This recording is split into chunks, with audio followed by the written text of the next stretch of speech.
Ladies and gentlemen, welcome back to the Players Zone YouTube channel, and I'm absolutely pumped because we are here for Champions League quarter-final leg 1 predictions. This for me is where the Champions League comes into its own. We've got 8 teams, 8 with probably the best teams in European football. We've got the Bundesliga leaders, we've got the Serie A leaders, we've got the top 2 in Spain, we've got the second team in England, the best team in France, all facing off in what will be some absolutely hectic ties here in the quarterfinals. And we've got the underdogs, Aston Villa, Borussia Dortmund, all fighting for their place in a semi-final. And the first legs are so important in these quarterfinal ties, especially if you're the home team, getting that early advantage and taking a lead into the second leg. So a lot to be played for and a lot of massive ties to come. I've got Real Madrid and Arsenal, PSG hosting Aston Villa as well. And then for me, the pick of the ties in the quarterfinal has to be Bayern Munich and Inter Milan, the best team in Italy versus the best team in Germany. Two of my favourite leagues to watch around the world, so very interesting to see how that tie goes. With that being said, ladies and gents, I'm going to cut the crap here. Let's get straight now into our Champions League quarter-final leg 1 predictions.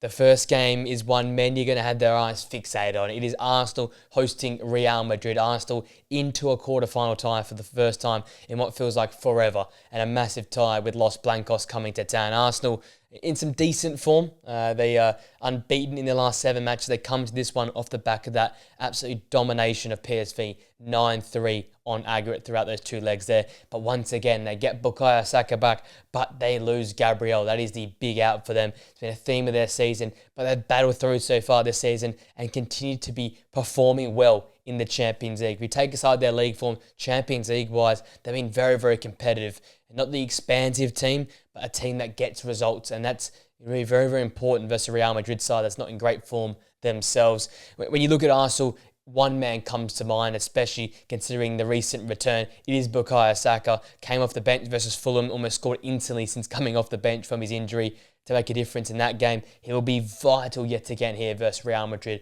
I expect Madrid to go there and give all the possession to Arsenal. Arsenal have a lot of the ball, but it's what they can do with it and making sure they're not wasteful with it. And a player that epitomises clinical edge, a player that epitomises chance creation and making magical moments happen is Bukayo Saka. So look to him to do his thing in the final third. Working the little half spaces with Martin Odegaard, that's a nice look at their best. That right-hand channel there, that little space that Odegaard drops into, 1-2 between those two, the smart, creative players making things happen, making things tick for Arsenal. And Arsenal's look a better side when they're playing a bit more free-flowing going forward, and Bukayo Saka provides that. So look to him in particular to take over this game if Arsenal are going to be successful in this tie here. And I guess as well, I touched about it, Gabriel, the big out, Saliba. This is your moment. We talked about in the podcast, probably hasn't been his best last 12 months, sort of fallen off a little bit compared to what Gabriel's been doing. Gabriel's probably been the number 1 defensively for Arsenal. Arsenal built off their defensive identity in the Champions League. A massive game for Saliba, Kylian Mbappe, Rodrigo, Vini in quarterfinal ties. These players are so switched on. They run it from minute 1. They are dangerous in the final third. William Saliba to carry the load. He's going to have either Jakob Kiwior there or potentially Ben White alongside him. Massive game for him to hold it down, keep it tight. If you have to play a bit of a low block, you have to do that. But you've got to be more strong in the air, be that aerial presence. He's not often that type of player because he has Gabriel alongside him. He's going to have to be that player now with Gabriel missing. Into challenges, winning aerial duels, being physical with Kylian Mbappe, denying Vini spaces in behind.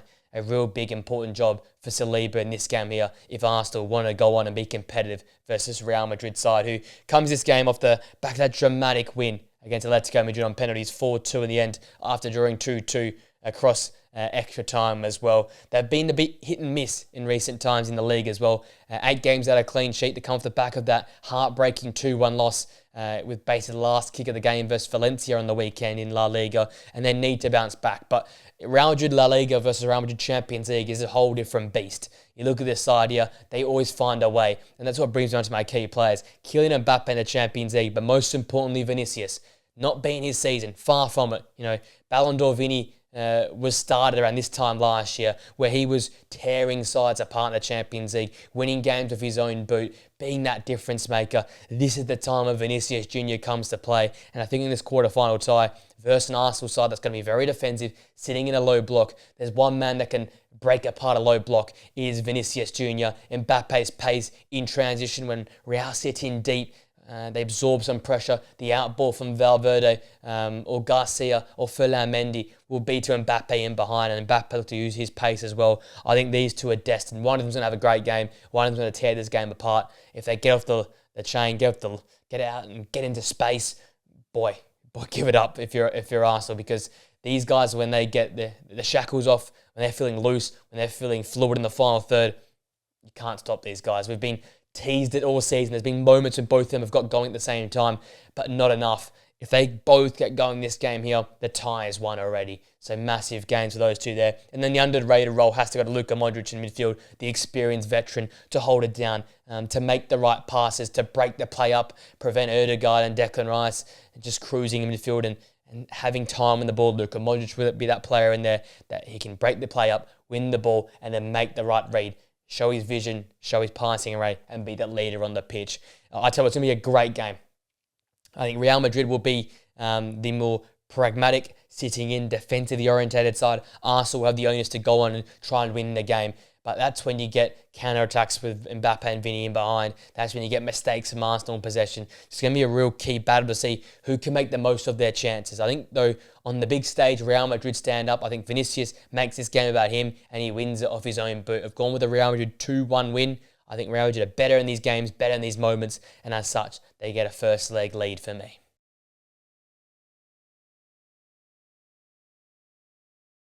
Our next game is at the Allianz Arena. Bayern Munich hosts Inter Milan. I said it. This is my game of the quarterfinals. I think this tie is going to be fantastic. Both these two teams, bit of yin and yang. They match up very, very well, and they're both very well coached. So massive game for these two sides. You look at Bayern, they come into this quarterfinal tie after dominating against Bayer Leverkusen, 5-0 in aggregate. They've got one up on them finally to make up from last season's mistakes. In recent times, they've been fantastic as well. 11 goals scored in their last 5 games. Attacking-wise, they're on point. But Manuel Neuer missing a few big outs in terms of the wide space as well with Alphonso Davies' knee injury. It's a few outs for this Bayern Munich side. So attacking football, if they're going to go forward, they're going to have to make that count, because defensively, they're not quite the same side going that end of the park. So for me, to prevent that and to protect that side, Joshua Kimmich, the leader, the experienced head, the man that's been at Bayern for lots of years, and the man that loves these big moments. I think he's going to be so pivotal. You go against probably the most workmanlike, most complete midfield in world football in what Inter Milan have on. Those three in the centre of the park are fantastic. Kimmich's going to have to match them in there with his ability to win the ball back, be a physical presence, throw off these Inter Milan midfielders, get at them, press them hard at the pitch, make it uncomfortable with them, force the ball into wide spaces. He has a lot of work to do, but to protect that back four and to be a complete Bayern Munich side, both defensively and attacking-wise, Joshua Kimmich has to have his fingerprints all over this game here. He is, I guess, the Swiss Army knife in many regards. He fills in many different holes, and he does that so often, he's going to have to do it yet again, because Inter Milan are so dangerous in so many different areas. But most importantly for me is the heartbeat in the middle of the park. He has to match it. He has to challenge those midfielders. Kalinoglu, in particular, someone that's so smart from those deep line positions. Kimmich has a massive job to keep him quiet. Then you got Barella, and as well, following that up from a deeper line position as well. Mkhitaryan in there as well. So much danger in the centre of the park. Joshua Kimmich has to match that. And with obviously Musiala likely missing, it's going to be Michael Olise for me in the final third. I love this guy. He's so dangerous. We've seen the Champions League this season. Assist to Harry Kane, assist to Jamal Musiala. Great footwork in the final third. The ball is often magnetised to his feet. He's going to be so important going forward to create for himself and to create for the likes of Harry Kane, Leroy Sané, even Thomas Muller, who will likely play in the number 10 position. Michael Olise's magic will have to happen for Bayern if they want to be a real threat going forward versus, again, one of the best back threes in world football, in which Inter Milan have. Look at Inter, the cruise past Feyenoord 4-1 in aggregate last time out to make it into the quarter-final stages. They're unbeaten in the last 10 games. They're in some solid form. It is back-to-back draws across different competitions across their last 2 games. They'll want to get back to winning ways here. I think that'll come off the back of their skipper, Lautaro Martinez. I often say it, he is the litmus test for Inter Milan. He's scoring goals. They're winning games.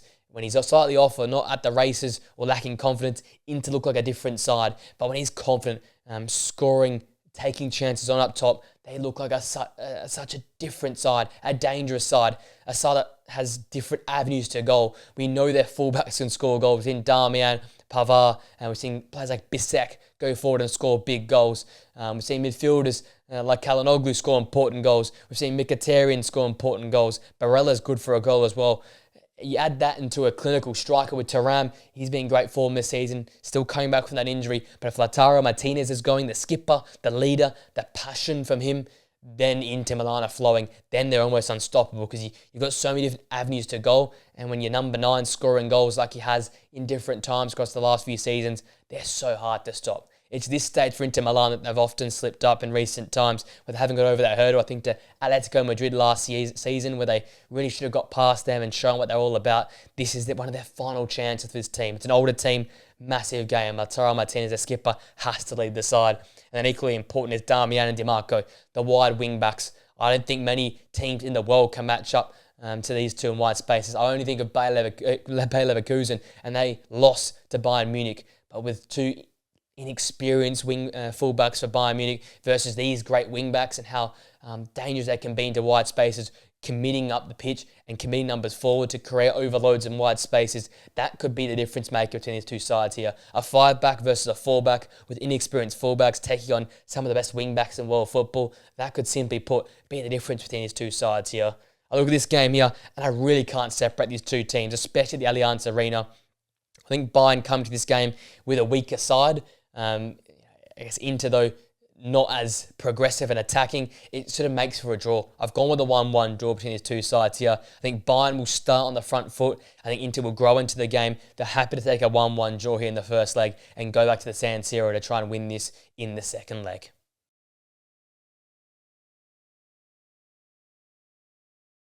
We move to Spain as Barcelona take on Borussia Dortmund. Barcelona probably the best team in world football right now. They eased past Benfica 4-1 in aggregate in the round of 16 to make it to the quarter-final stages. They have not lost in 22 games in all competitions. A 13-4 scoreline across their last 5 games.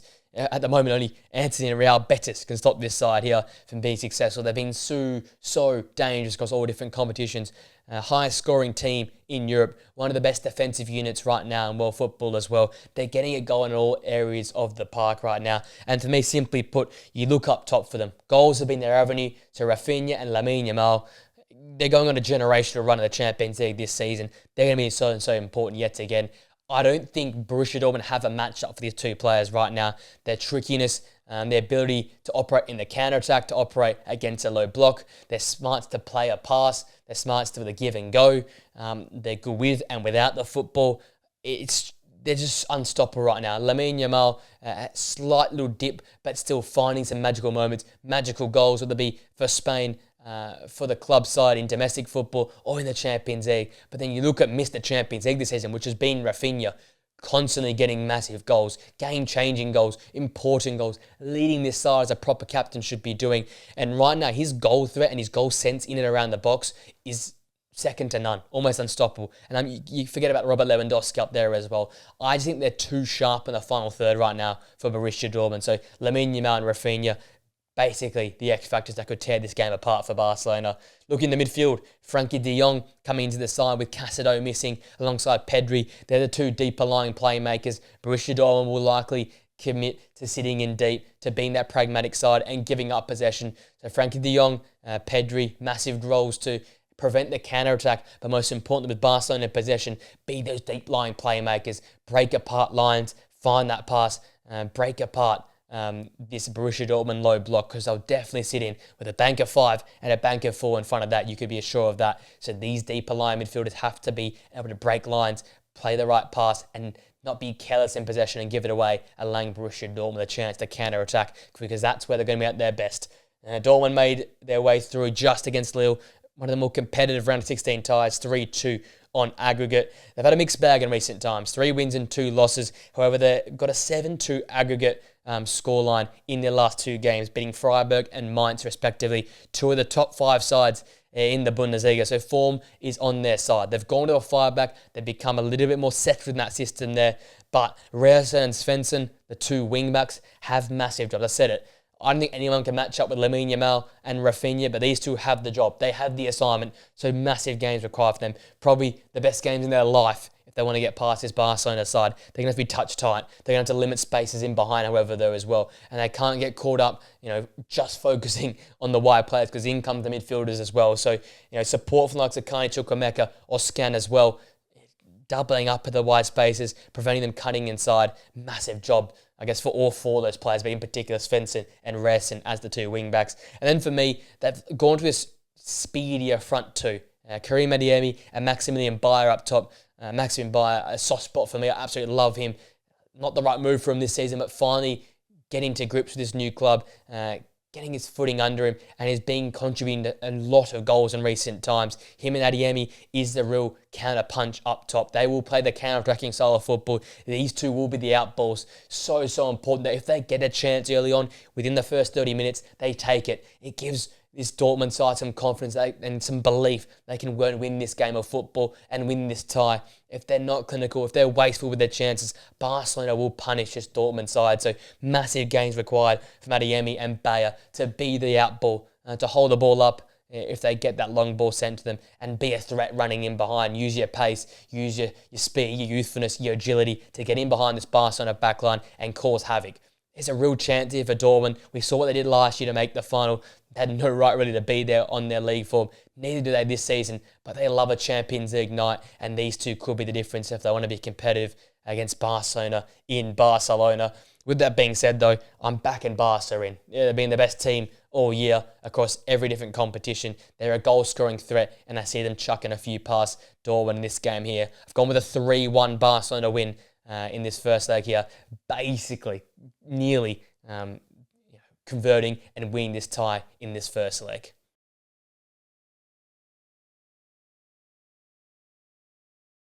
That brings us to our final quarter-final tie, and it's a big one. PSG take on Aston Villa, and what a tie this one is going to be. We started at the Parc des Princes, and PSG. What a quarter-final tie they had versus Liverpool. 1-1 in aggregate, going through 4-1, I believe, on penalties in the end. And they were so good throughout that tie.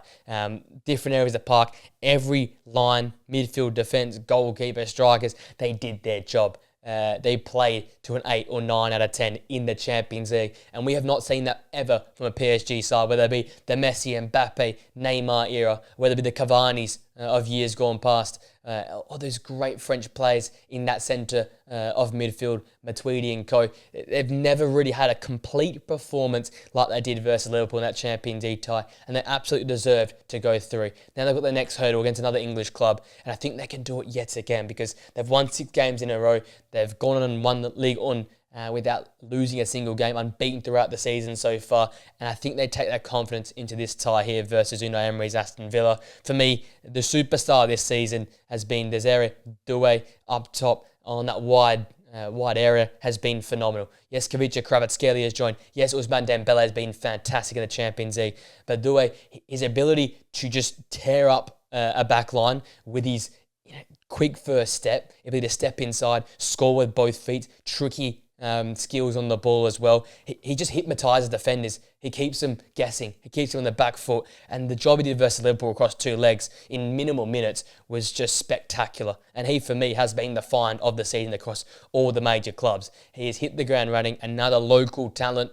And I think in this game here, he's destined to cause chaos. Aston Villa's wingbacks are more attacking oriented. They're not great defensively. We know how vulnerable Aston Villa's backline has been in the Premier League. I think this kid could tear apart this game and cause havoc for that Villa backline. So look to him to be PSG's key player, and look to him to try and set up Ousmane Dembele and co up top. He might not be the goal scorer, but he might facilitate a lot of attacking movement. So look to Desiree Doué up top to cause all sorts of problems. And like they did versus Liverpool, I was super impressed with the midfield three. Vitinha, Ruiz, and Jean Neves. They were superb versus Liverpool, winning battles, breaking the game up, being that physical presence. And when they got the ball, they were silky smooth, cool, calm, collected, made the right pass, passed the ball around that Liverpool midfield. And I always hold them up as probably number 1A or 1B in world football. I love Gravenberch, McAllister, and Szoboszlai as a midfield three. But these three played him off the park. They won the possession battle in both games, owned the middle of the park, created so many different chances, allowed that license to go and attack because of how consistent they were on the ball. They don't give the ball away. They win their battles and they keep their side going forward. And if they play 7 out of 10 or 8 out of 10 how they did versus Liverpool, they probably cruise this game here, because I just don't think Aston Villa have a matchup for all three of them in the centre of the park. So they're going to be pivotal yet again for this PSG side. Looking at Villa, they cruise past Club Brugge in their own manner. They've been fantastic in Champions League this season. 6-1 on aggregate across those two legs there. They come to this game in electric form of their own. 7 consecutive wins, 19 goals scored in that time there. And it's all been about the transformation in attacking football. More consistent, more dangerous, more clinical. And I think that's going to be really, really important in this game here. Marcus Rashford and Morgan Rogers. I think Aston Villa will have less of the ball. They'll still want to go and play. But in transition, Marcus Rashford, we see what he does on nights in Paris for Manchester United. Can he do it again for Aston Villa? And Morgan Rogers is often a litmus test, often makes things happen for this Aston Villa side, and especially in transitional play. He's so smart with the ball at his feet, in breaking lines with his passing. When he sort of drifts out wide into that sort of left-hand channel, often plays that pass, it's curling in behind for the striker to run onto, which will likely be Marcus Rashford, if not Ollie Watkins getting in behind, and then making chance for the Aston Villa side. He's someone that's not electrically quick, but with the way he passes, the way he dribbles the football, speeds himself up and makes defenders hard to stop him. So Marcus Rashford, we know how good he is on the break. That's obviously 1A, but Morgan Rogers and his smartness on the ball, his ability to see the pass and play the pass, they will both be so important for this Villa side, who will likely be with 42% possession versus a very possession-based PSG side. And then try and match that and try and counteract that. Yuri Tielemans in midfield for Aston Villa is going to be pivotal. Can he match the energy and intensity brought by João Neves, Fabian Ruiz, and co? Because he's been fantastic in recent weeks, but this is in the Premier League versus some weaker midfields. He is going to have to work his socks off alongside Boubacar Kamara to match the intensity there. And then once he gets the ball, not be wasteful with it, because we know João Neves will be nipping at his feet trying to win the ball back. We know that Vitinha is all over the place and covering different ground and breaks up the play. So important that Yuri Tielemans does his job defensively, which is not often known for. But most importantly, when Aston Villa and himself get on the ball, don't be wasteful with it. Keep possession, take the sting out of the game, because we know that Parc des Princes will be absolutely bouncing in this quarter-final tie. And the best way to try and limit the impacts of the crowd is take the energy out of the game, sap it out of the game by keeping on the ball, keeping possession, maintaining control. And Yuri Tielemans will be central to that for me. So those are key players for Aston Villa in this game here. I see it being a bit of an uphill challenge, though, to be honest with you. PSG, so good in the central areas, so good at home, have been fantastic in recent times on the European stage. I think it's 6 games unbeaten in the Champions League now for PSG, if I'm not mistaken. They've got things rolling. I think they continue that here at home. I can't see Aston Villa really laying a glove on this PSG side, as it's currently in some great form. 2-0 win for PSG for me. I think Aston Villa will be fine to take a 2-0 loss in the end, because I think PSG will dominate this game from start to finish.